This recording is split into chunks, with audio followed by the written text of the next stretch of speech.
Hello student, तो आज के इस वीडियो में हम पढ़ने वाले हैं क्लास 11th केमिस्ट्री। और केमिस्ट्री का आज हम दूसरे चैप्टर का बहुत सारे इंपॉर्टेंट टॉपिक डिस्कस करेंगे, जो है थॉमसन का परमाणु मॉडल हम जानेंगे, फिर हम जानेंगे रदरफोर्ड का परमाणु मॉडल जानेंगे, फिर हम रदरफोर्ड का अल्फा कण प्रकीर्णन प्रयोग भी हम जानेंगे।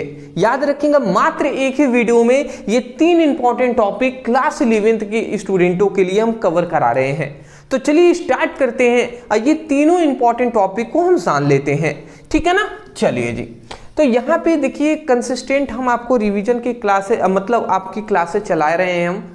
मैं इतना ही कहूँगा, कुछ दिनों से आपकी क्लासेस नहीं आ रही थी, बट अब कंसिस्टेंट आएगी। अब मैं ये कोशिश करूँगा कि अब दो वीडियो आपको एक दिन में ही मिले, ठीक है ना। टाइम टेबल आपको बता ही दिया गया है, तो आपको सब कुछ पता चल ही गया होगा। फिलहाल आप देख सकते हैं परमाणु की संरचना चैप्टर 2 हम पढ़ रहे हैं, जिसमें हम पहला इंपॉर्टेंट टॉपिक पढ़ेंगे, जो है थॉमसन का परमाणु मॉडल। यहाँ पे देख सकते हैं थॉमसन का परमाणु मॉडल क्या है। याद रखेंगे, सबसे पहली बात, थॉमसन का परमाणु मॉडल क्या है या थॉमसन का परमाणु मॉडल क्या है, दोनों बात एक ही है। इसी को तरबूज मॉडल के नाम से भी हम जानते हैं। ये आप देख भी सकते हैं, एक तरबूज हमने कटा हुआ तरबूज का फिगर भी बनाया हुआ है। अभी हम डिस्कस करेंगे क्या है सब कुछ, ठीक है ना। यहाँ पे आप देख सकते हैं, यहाँ पे हमने क्या लिखा है कि थॉमसन के अनुसार परमाणु एक गोलाकार, ठीक है ना। यहाँ पे ध्यान से समझ सकते हैं कि थॉमसन के अनुसार परमाणु एक क्या है, परमाणु एक गोलाकार और विद्युत उदासीन कण होता है। मतलब परमाणु थॉमसन के अनुसार, थॉमसन ने ये बताया, परमाणु मॉडल इन्होंने दिया, तो थॉमसन ने परमाणु के बारे में ये बताया कि जो परमाणु होता है ना, वो एक गोलाकार होता है। और दूसरी बात, गोलाकार तो होगा ही, अब विद्युत उदासीन होता है, विद्युत उदासीन कण होता है, ठीक है ना। मतलब इससे कोई चार्ज नहीं होता है, विद्युत उदासीन कण होता है, ठीक है ना। ये बताया उन्होंने। अब ये किसके आधार पे बताया उन्होंने, ये आप समझिएगा। थॉमसन के ये मानना था कि जो परमाणु होता है, तो परमाणु का जैसे कि एक तरबूज जो होता है, तरबूज होता है, उसका लाल भाग जो होता है, लाल भाग, तो लाल भाग क्या है, लाल भाग को उन्होंने कहा, ये जो लाल भाग है उसको इन्होंने धनावेशित भाग कहा, धनावेशित भाग इन्होंने कहा, धनावेशित भाग कहा। जो लाल भाग है इसको इन्होंने धनावेशित भाग कहा। उसके बाद इस लाल भाग में जो बीज धसे होते हैं, इसमें इन्होंने ये कहा, जिस प्रकार जो तरबूज होता है उसमें जो बीज धसे हुए होते हैं, बीज आपने देखा ही होगा, तरबूज में लाल भाग में बीज धसे हुए होते हैं, तरबूज के बीज। उसी प्रकार ये जो तरबूज के बीज जिस प्रकार इस प्रकार धसे हुए हैं, इसी प्रकार इलेक्ट्रॉन भी परमाणु के धनावेशित भाग में क्या होते हैं, धसे हुए होते हैं। ये उन्होंने कह दिया जी।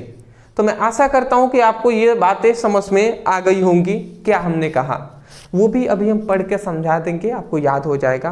बट इतना ही आप समझ लीजिए, थॉमसन का ये कहना था कि जिस प्रकार एक तरबूज होता है, तो उसमें जो लाल भाग होता है ना, वो धनावेशित भाग है, और उसमें लाल भाग में जैसे कि काले काले बीज दो होते हैं, उसी प्रकार जो ये काले काले बीज आपको दिखाई दे रहे हैं, ये इलेक्ट्रॉन है जी। ये क्या है, इलेक्ट्रॉन है। ये सब क्या है, इलेक्ट्रॉन है, जिस पर ऋण ऋण आवेश होता है। अब चलिए इसको हम थोड़ा सा जान भी लेते हैं, ये क्या कह रहा है। तो यहाँ पे हमने लिख दिया है कि इसमें धनावेशित पदार्थ समान रूप से फैले हुए होते हैं। मतलब क्या है कि इसमें धनावेशित पदार्थ समान रूप से फैले हुए होते हैं, और इस धनावेशित भाग में ऋणावेशित इलेक्ट्रॉन इस प्रकार उपस्थित होते हैं, जैसे कि तरबूज के खाने वाले लाल भाग में, तरबूज के खाने वाले लाल भाग में काले रंग के बीज धसे होते हैं। मतलब ये उन्होंने कहा कि परमाणु, सबसे पहले इन्होंने बताया कि परमाणु एक गोलाकार होता है और विद्युत उदासीन कण होता है। उसके बाद इन्होंने ये बताया कि इसमें धनावेशित पदार्थ समान रूप से फैले हुए होते हैं। मतलब इसमें धनावेशित पदार्थ इसमें समान रूप से पूरी तरीके से फैले हुए हैं, ठीक है ना।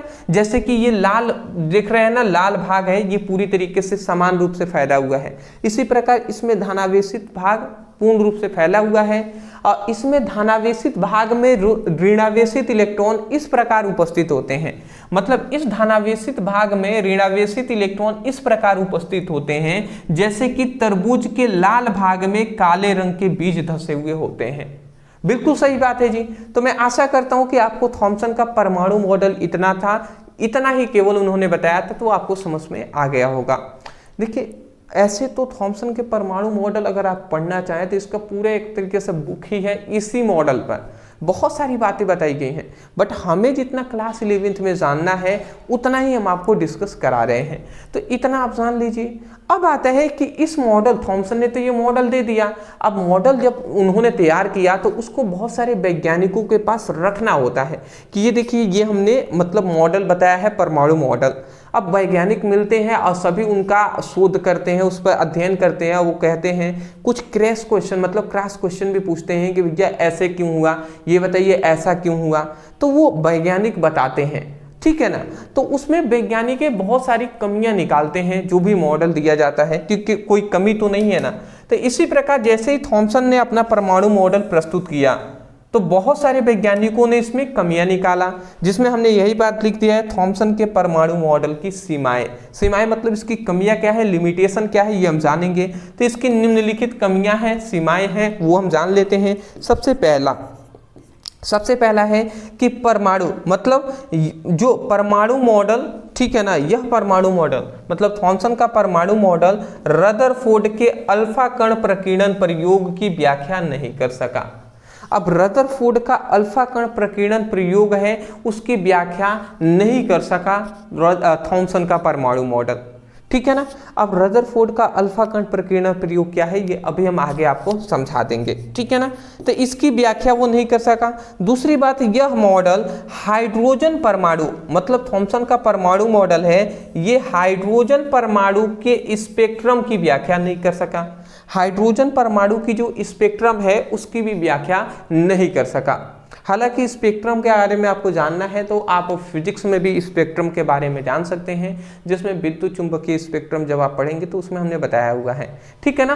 तो ये दो चीजों की व्याख्या नहीं कर सका, ठीक है ना। सबसे पहले रदरफोर्ड का अल्फा कण प्रकीर्णन प्रयोग, दूसरी बात जो हाइड्रोजन परमाणु की स्पेक्ट्रम की भी व्याख्या नहीं कर सका।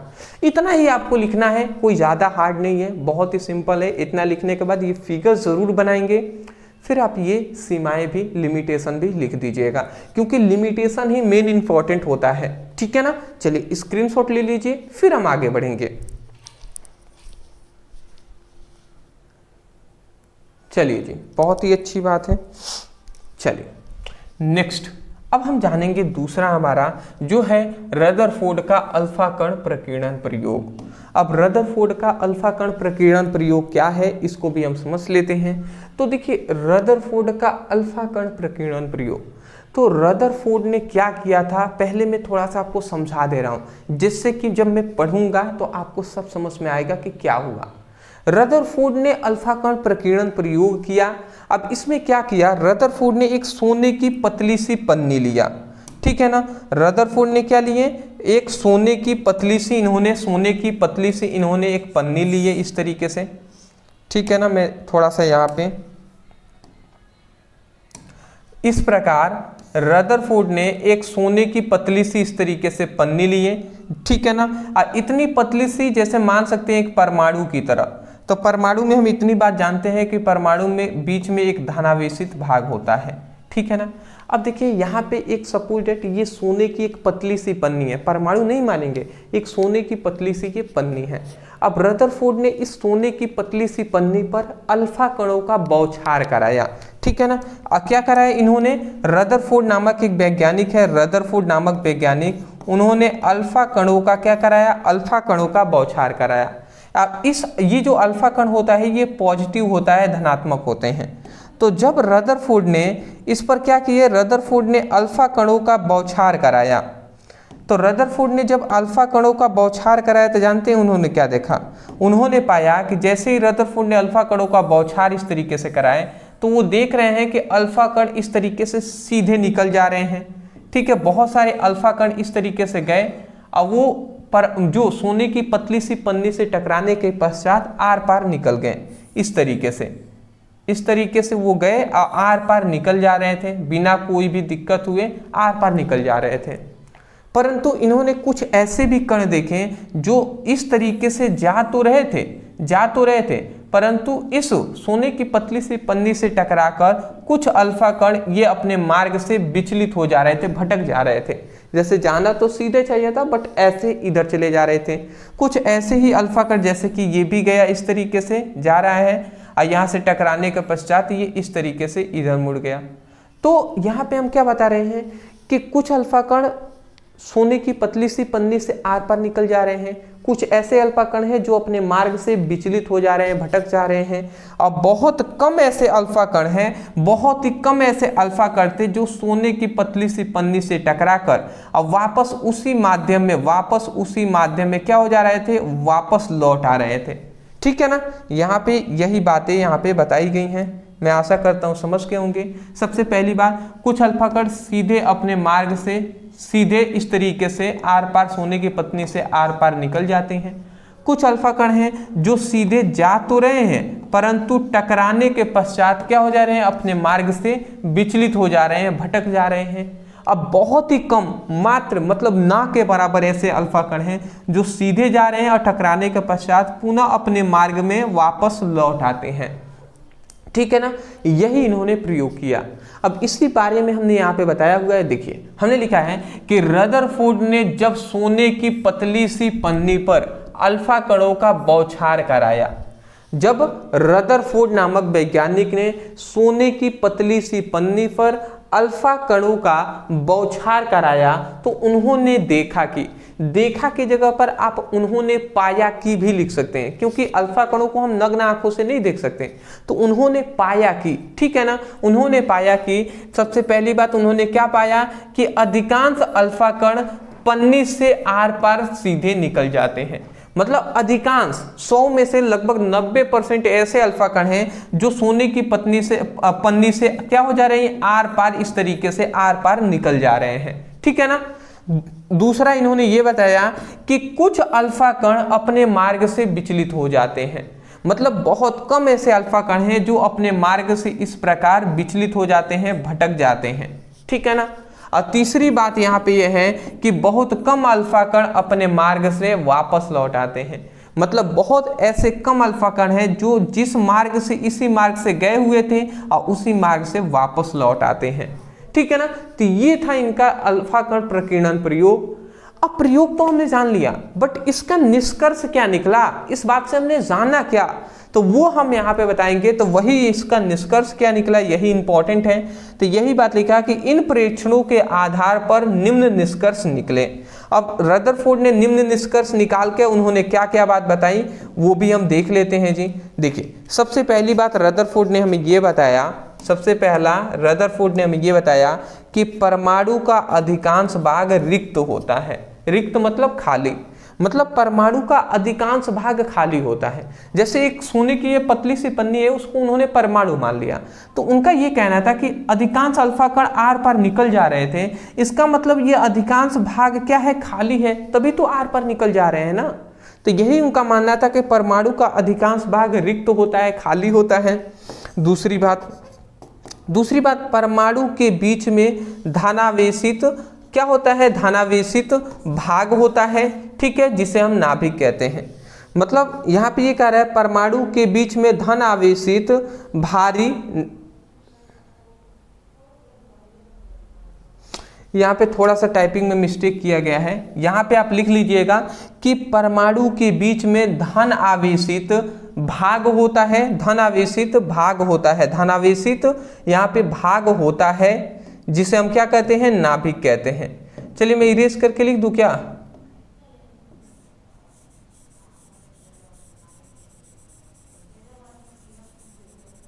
चलिए मैं यहाँ पे लिख भी देने का प्रयास कर रहा हूं। धनावेशित भाग होता है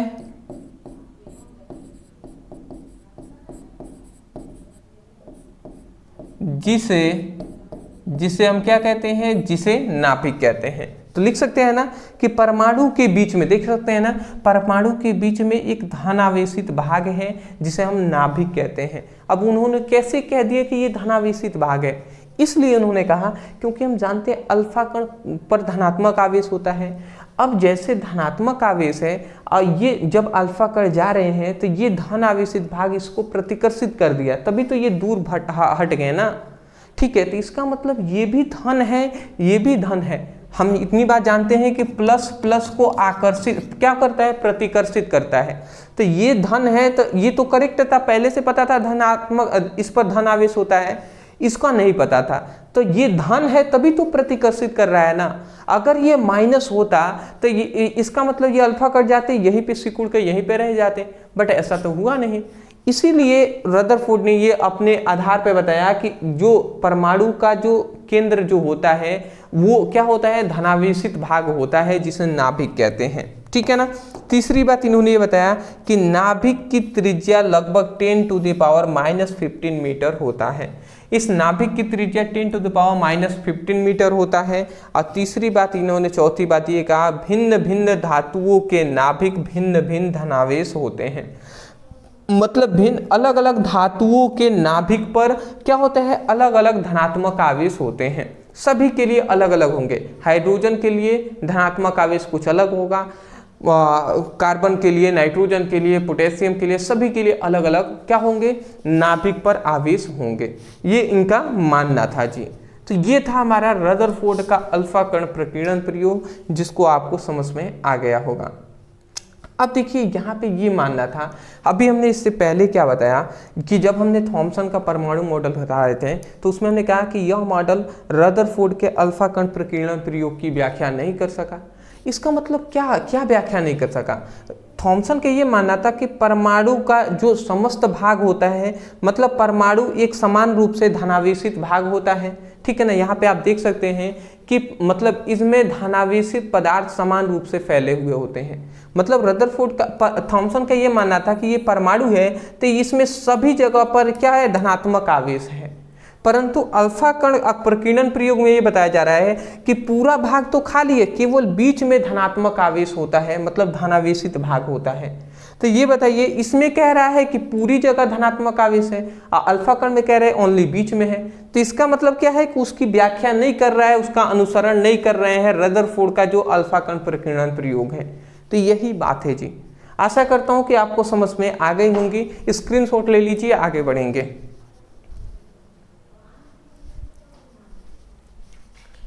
नेक्स्ट अगला हमारा आता है रदरफोर्ड का परमाणु मॉडल। अब हम जान लेते हैं कि रदरफोर्ड का परमाणु मॉडल क्या है। ये हमारे बोर्ड एग्जाम के लिए भी बहुत ज़्यादा इंपॉर्टेंट है। ठीक है ना। क्लास 11 के एग्जाम की बात कर रहे हैं, और ऐसा नहीं है कि क्लास 12 के भी एग्जाम में पूछा जाता है रदरफोर्ड का परमाणु मॉडल। अब वो भी आप हैरान हो जाएंगे कि तो हम केमिस्ट्री में टॉपिक पढ़ रहे हैं, ये आपकी क्लास 12 फिजिक्स में ये टॉपिक है। वो भी आप पढ़ेंगे 13 चैप्टर, ठीक है ना। 13 चैप्टर में जो है परमाणु एवं नाभिक जो चैप्टर है उसमें आप पढ़ेंगे तो ये टॉपिक दिया गया है। रदरफोर्ड का अल्फा कण प्रकीर्णन प्रयोग भी है और उसमें रदरफोर्ड का परमाणु मॉडल भी है। तो ये इंपॉर्टेंट क्लास 12 के लिए भी ये दोनों टॉपिक हैं। अब चलिए हम समझ लेते हैं क्या इन्होंने बताया। देखिए यहाँ पे पढ़ूंगा ना, सब समझ में आ जाएगा। रदरफोर्ड के अनुसार, अब रदरफोर्ड ने क्या क्या बातें बताई, तो सबसे पहली बात रदरफोर्ड ने अपने परमाणु मॉडल में बताया कि परमाणु जो होते हैं वो अति सूक्ष्म होते हैं, ठीक है ना, गोलाकार होते हैं और विद्युत उदासीन कण होते हैं। मतलब परमाणु जो होते हैं वो बहुत ही सूक्ष्म होते हैं, बहुत ही छोटे होते हैं।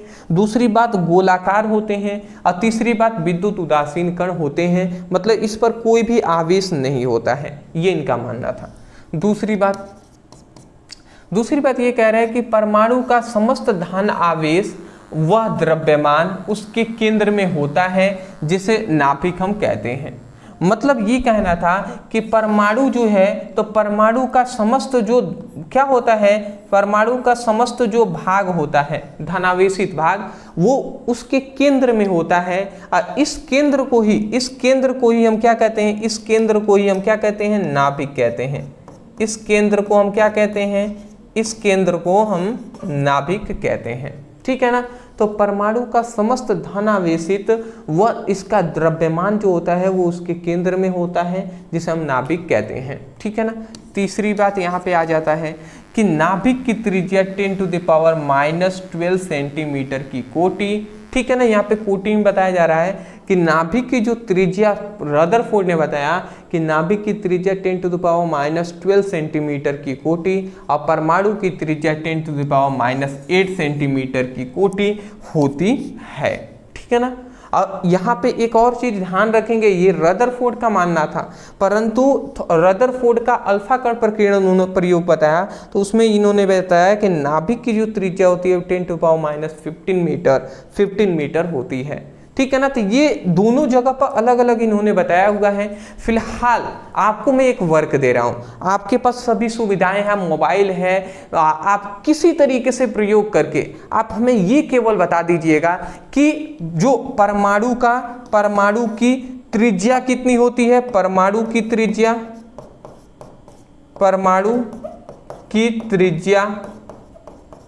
और परमाणु की नाभिक जो है ना, नाभिक की त्रिज्या कंफर्म बता दीजिएगा कि कौन सा होगा, क्या होगा जी। ये आप हमें कमेंट सेक्शन में बताना है। देखते हैं कितने स्टूडेंट हमें बताते हैं जी कि करेक्ट क्या है, ठीक है ना, या दोनों ही करेक्ट है क्या, ये भी आपको बताना है। अगला आता है नाभिक के चारों ओर वृत्ताकार कक्षाओं में इलेक्ट्रॉन तेजी से घूमते हैं। अब इतनी बात हम जानते हैं कि नाभिक की चारों ओर वृत्ताकार, नाभिक है, नाभिक के चारों ओर वृत्ताकार कक्षाएं होती हैं और इस वृत्ताकार कक्षाओं में क्या होता है, इलेक्ट्रॉन होते हैं जो तेजी से क्या करते हैं, तेजी से इसमें घूमते रहते हैं। वही बात यहाँ पे कहा गया है। अगला यहाँ पे कह रहा है इलेक्ट्रॉन और नाभिक आपस में विद्युत आकर्षण बल द्वारा जुड़े होते हैं। मतलब इलेक्ट्रॉन और नाभिक इन दोनों के बीच में जो बल लगता है उस बल का नाम है विद्युत आकर्षण बल। विद्युत आकर्षण बल द्वारा जुड़े हुए होते हैं। सिंपल सा है, एक दो बार पढ़ेंगे ना आपको समझ में आ जाएगा। तो ये है रदरफोर्ड का परमाणु मॉडल, आप स्क्रीनशॉट ले सकते हैं। चलिए जी, अब हम जान लेते हैं कि इस मॉडल की कमियां क्या हैं। तो कमियां हम यहाँ पे देख लेते हैं। इस मॉडल की निम्नलिखित सीमाएं हैं। सबसे पहली इसकी सीमाएं क्या कह रहा है कि क्लार्क मैक्सवेल के विद्युत चुंबकीय सिद्धांत के अनुसार गति करते हुए धनावेशित इलेक्ट्रॉन की विकिरण के रूप में ऊर्जा की हानि होनी चाहिए, अतः उसे धीरे धीरे नाभिक में गिर जाना चाहिए, परंतु ऐसा नहीं होता है। क्यों? देखिए, ये आपको नहीं समझ में आया होगा, मैं जानता हूँ। देखिए, इनका मतलब वैज्ञानिकों ने जब रदरफोर्ड ने अपना परमाणु मॉडल दिया तो वो क्या रहे थे, रदरफोर्ड का ये कहना था कि ये हमारे पास एक परमाणु है, ठीक है ना, जाहिर सी बात समझिएगा, परमाणु है और इसके बीच में धनावेशित भाग है और इस धनावेशित भाग के चारों ओर क्या है, वृत्ताकार, इस तरीके से इस धनावेशित भाग के चारों ओर इस तरीके से वृत्ताकार क्या है, कक्षाएं हैं, जिसमें इलेक्ट्रॉन जो होते हैं वो इस तरीके से इस तरीके से क्या करते हैं, वृत्तीय गति करते हैं, जिसमें इलेक्ट्रॉन जो होते हैं वो इस प्रकार वृत्तीय गति करते हैं। देख सकते हैं, इलेक्ट्रॉन इस प्रकार इसमें तेजी से गति करते रहते हैं। ये रदरफोर्ड का मानना था, ये बातें। अब वैज्ञानिकों ने क्रॉस क्वेश्चन पूछा कि एक क्लार्क मैक्सवेल का विद्युत चुंबकीय तरंग सिद्धांत है। अब उसके आधार पर हमें ये बताया गया है कि कोई भी कण है, अब वो तेजी से अगर वृत्तीय गति कर रहा है, मतलब तेजी से अगर गति कर रहा है, तो ये जो कण है ना, इस कण की ऊर्जा हानि होगी, मतलब ऊर्जा की हानि होगी। जाहिर सी बात है कि ऊर्जा की हानि होगी ही। जैसे कि आपको ही एक ग्राउंड है, उस ग्राउंड में आपको कहा गया कि चक्कर लगाइए, दौड़िए आप, तो आप भी दौड़ेंगे तो आपकी एनर्जी, ऊर्जा की हानि होगी कि नहीं होगी? आपकी ऊर्जा की हानि होगी। और जब ऊर्जा की हानि होगी, आप फिर भी आपसे कहा जाए कि नहीं आपको चलना ही है, तो चलते एक समय आएगा कि आप गिर जाएंगे। आप क्या हो जाएंगे? आप ऊर्जा की पूरी तरीके से समाप्त हो जाएगा, तो आप गिर जाएंगे कि नहीं गिर जाएंगे। उसी प्रकार रदरफोर्ड से जब वैज्ञानिकों ने पूछा कि ये बताइए, जो ये इलेक्ट्रॉन है ये तेजी से गति कर रहे हैं, तो जाहिर सी बात है कि इसमें विकिरण के रूप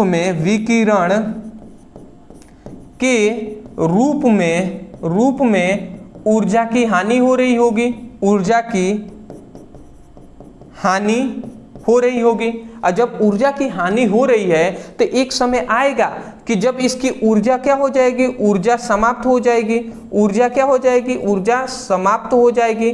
और जैसे इस इलेक्ट्रॉन की ऊर्जा समाप्त हो जाएगी तो ये धीरे धीरे इस तरीके से गोल गोल करते हुए इस नाभिक में आकर गिर जाने चाहिए सभी इलेक्ट्रॉनों को। परंतु ये इलेक्ट्रॉन सभी नाभिक में गिरते क्यों नहीं है, ये हमेशा गति ही क्यों करते रहते हैं। तो जब ऐसा पूछा इन्होंने तो इसका जवाब रदरफोर्ड के पास नहीं था। ठीक है, तो वही बात यहाँ पे लिखा गया है, क्लार्क मैक्सवेल के विद्युत चुंबकीय सिद्धांत के अनुसार गति करते हुए धन आवेशित इलेक्ट्रॉन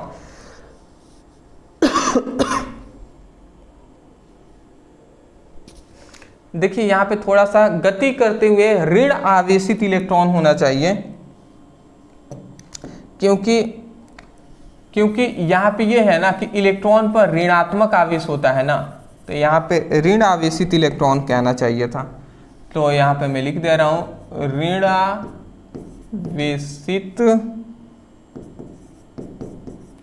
ऋणावेशित इलेक्ट्रॉन।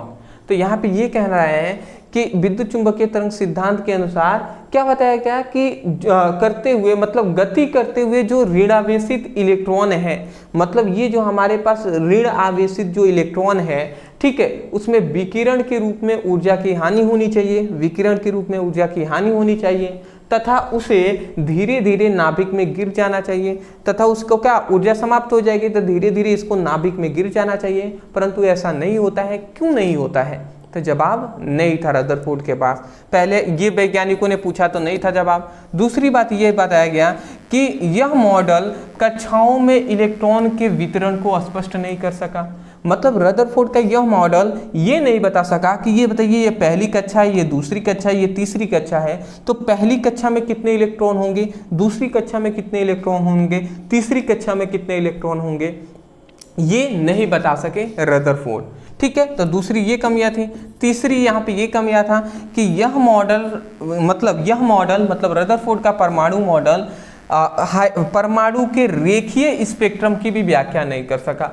मतलब हाइड्रोजन जो स्पेक्ट्रम है ना, उसकी भी व्याख्या ये नहीं कर सका था, ना ही थॉमसन ने किया था और ना ही रदरफोर्ड का परमाणु मॉडल भी व्याख्या नहीं कर सका।